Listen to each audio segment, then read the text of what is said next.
Hello, Panqui here. Today I want to talk about something that almost everyone experiences, but almost nobody talks about honestly. It's that strange moment when you know exactly what would help you, but you still don't do it. You know you should go for a walk. You know you should start that project. You know you should send that message. You know you should drink water, sleep earlier, start therapy, learn the guitar, read that book. The answer is not hidden. The answer is not complicated. And yet, nothing happens. Days pass, weeks pass, sometimes even years pass. And the strange part is, the problem is not ignorance. It's not that you don't know what to do. You've known for a while, but the action never arrives. And slowly, something uncomfortable begins to grow inside. Frustration, disappointment, sometimes even anger at yourself. You start thinking things like, why can't I just do it? It's not even that hard. Other people manage to do it. What is wrong with me? And if you stay in that place long enough, another feeling appears: distrust. You stop trusting yourself because you've told yourself the same promise many times. Tomorrow I'll start. Monday I'll start. Next month I'll start. After this busy week I'll start. But tomorrow becomes another tomorrow. And the promise slowly loses its power. Now, here's the interesting part. Many people think this happens because of laziness. But most of the time, it's not laziness, it's discomfort. Not the physical kind, the emotional kind, because the activity you want to do is rarely just the activity. Let's say you want to start exercising. At first, it sounds simple, just work out. But the moment you actually try, something else happens.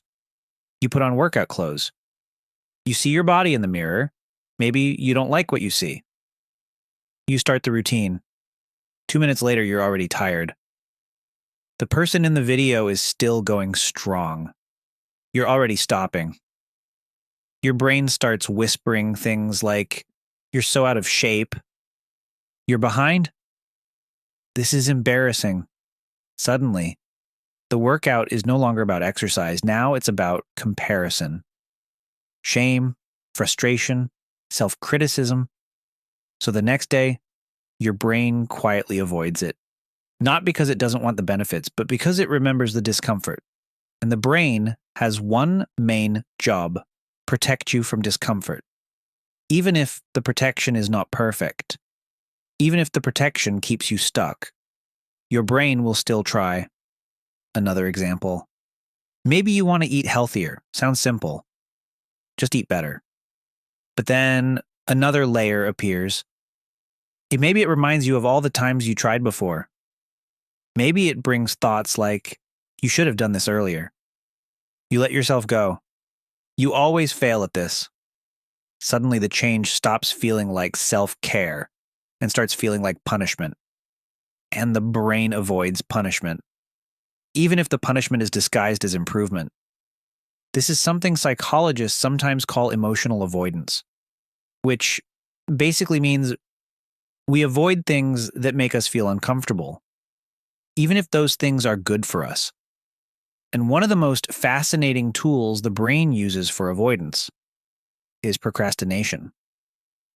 Procrastination is a very clever trick because it doesn't say no, it says later. That small difference is powerful. If you say, I'm not going to exercise today, your brain feels the guilt immediately. But if you say, I'll do it later today, suddenly you feel calmer because your brain believes the problem is solved even though nothing actually changed.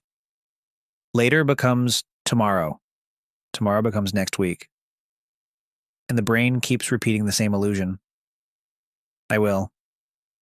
I will. I will. But action never arrives. Over time, something painful begins to happen.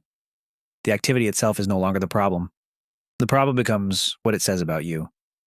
Now, every time you think about starting, another thought appears. You never follow through. You always say that. You won't do it anyway.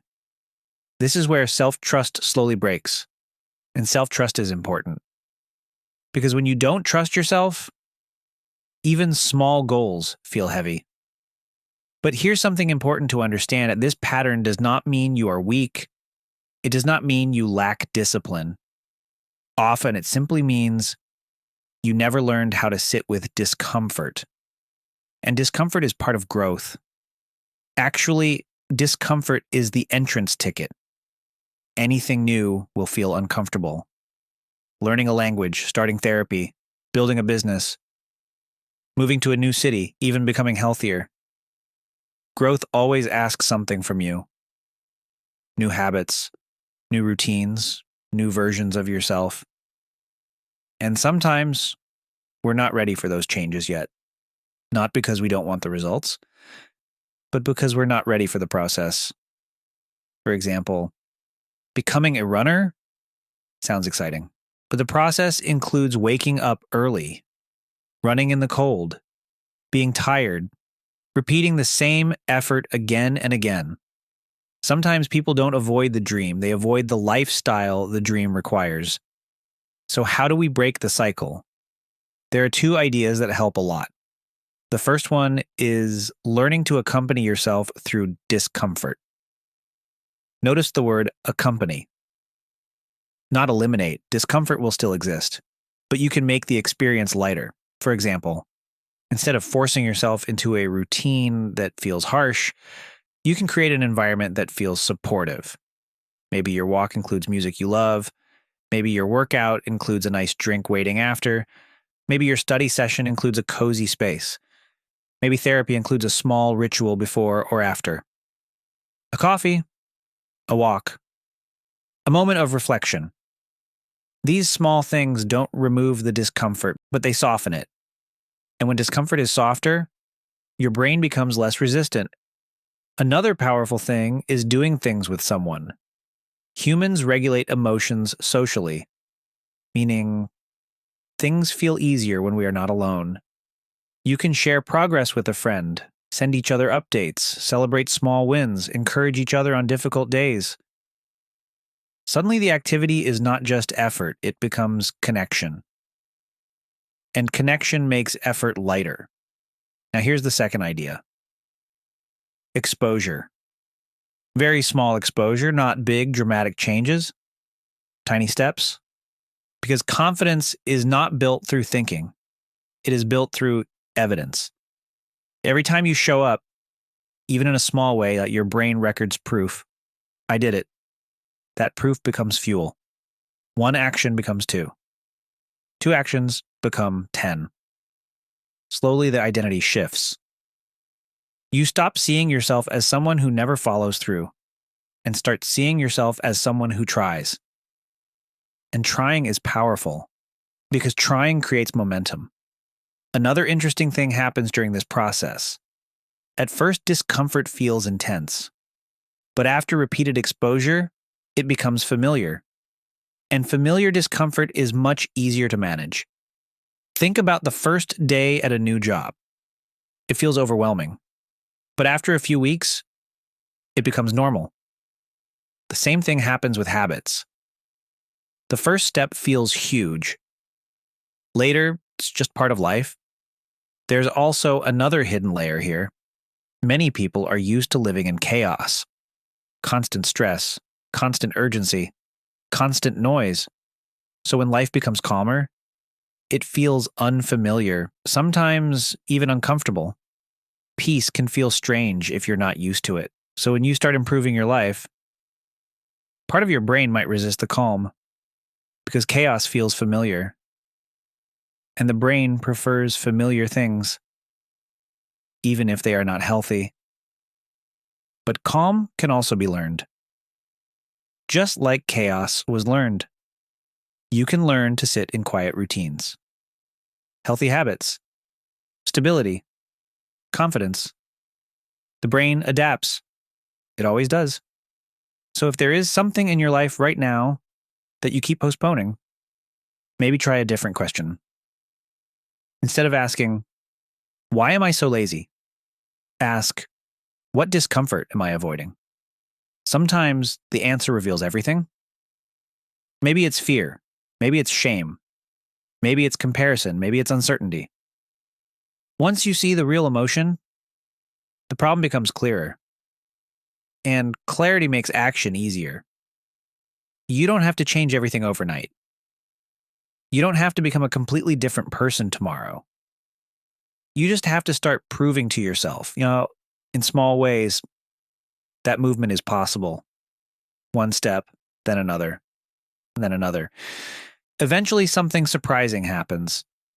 The thing that once felt impossible starts feeling normal, and that's when life becomes freer. Because every time you face discomfort, you remove another invisible wall. A wall that used to limit your choices. A wall that used to say you can't. But after enough attempts, you realize something important.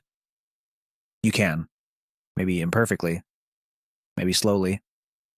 But you can. And that realization is one of the most powerful feelings a person can experience. So today, Panqui leaves you with a small reflection. Growth is uncomfortable, but avoiding growth is also uncomfortable. The difference is, one discomfort keeps you stuck. The other one sets you free. So if you're going to feel uncomfortable anyway, you might as well choose the discomfort that moves your life forward. Slowly, gently, one small step at a time. Panqui believes in you, and I'll see you in the next video.